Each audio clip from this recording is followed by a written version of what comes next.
In competitive games, few things are more satisfying than outsmarting your opponents. It's clear from watching Steel play Valorant that he relishes every opportunity to prove he is the craftiest player on the server.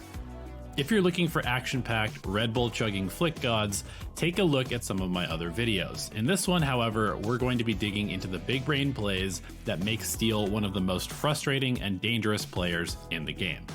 The beginning of the round starts with Steel over on the A side of Bind, while his 4 teammates set up to push B. Steel begins by tossing a camera to immediately check showers, where he has been dueling the defenders for the past several rounds. He gets smoked off, but fires a tracking dart anyway to just try and randomly tag somebody for some information. Steel then rotates to A short, which is also smoked, and he then communicates that Omen is out of smokes and that A site might be open to a push. As he pushes up A short, the defending Reyna gets a couple of kills while the attackers are able to score one on the defending Cypher in Hookah.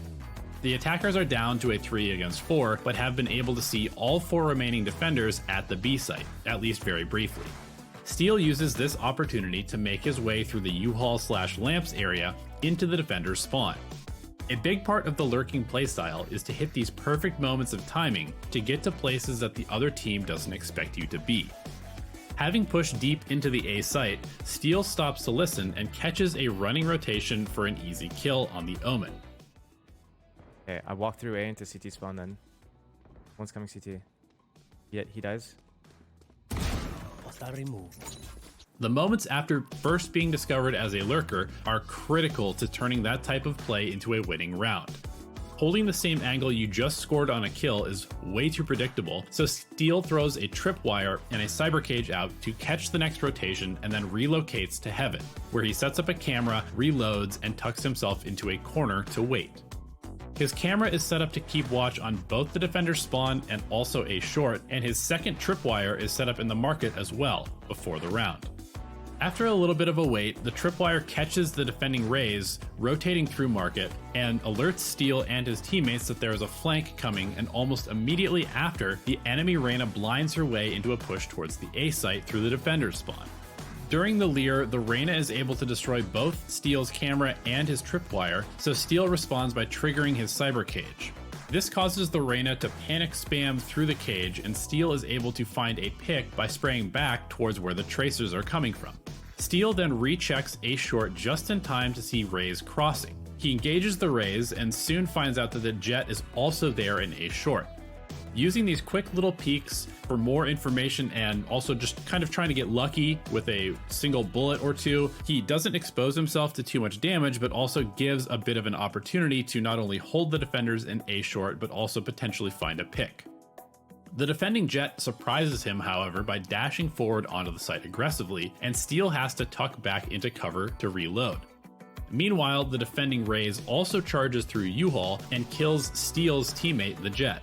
Steel's Phoenix also at the same time makes a kind of an awkward play trying to defend the spike using hot hands and gets domed while trying to get back into cover himself. This could potentially leave Steel in a super awkward 1-against-2 scenario where he's pinned into Heaven and could be smoked off very easily. So he jumps out of Heaven and is able to trade out the attacking Jett to make it a 1-against-1 scenario. With only 37 HP remaining, however, and no idea which side of the U-Haul the Raze will challenge him from, he drops the cyber cage and ducks behind the triple boxes to wait for the spike to tick down to detonation. This is one of those moments where a less experienced player might throw the round by trying to push and kill the Raze, whereas Steel knows that all he has to do to win the round is to just survive for a couple more seconds. Once the spike gets to the point where it's impossible to defuse, Steel goes ahead and finishes off the Raze to pad his stats before blowing up and salvaging a round that he had seemingly already won through an excellent timed lurking play. Watching 100 Thieves play during the First Strike tournament, it was incredibly clear that Steel often carries his team despite playing agents that might be classified as supports or defensive.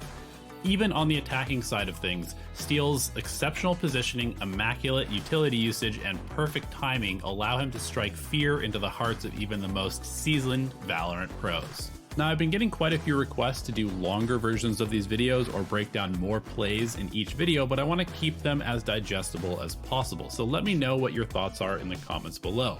Also, be sure to keep suggesting other players that you would like to see me break down, and if you have any specific clips, feel free to send them to me on Twitter, as this video took a while because it took me a long time to find the clips to break down for Steel.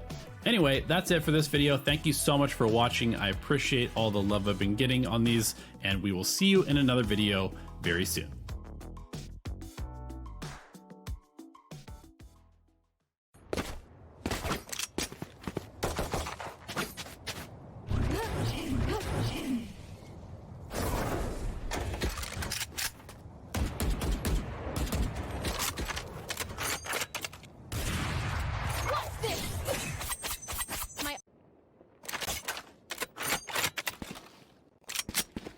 Here.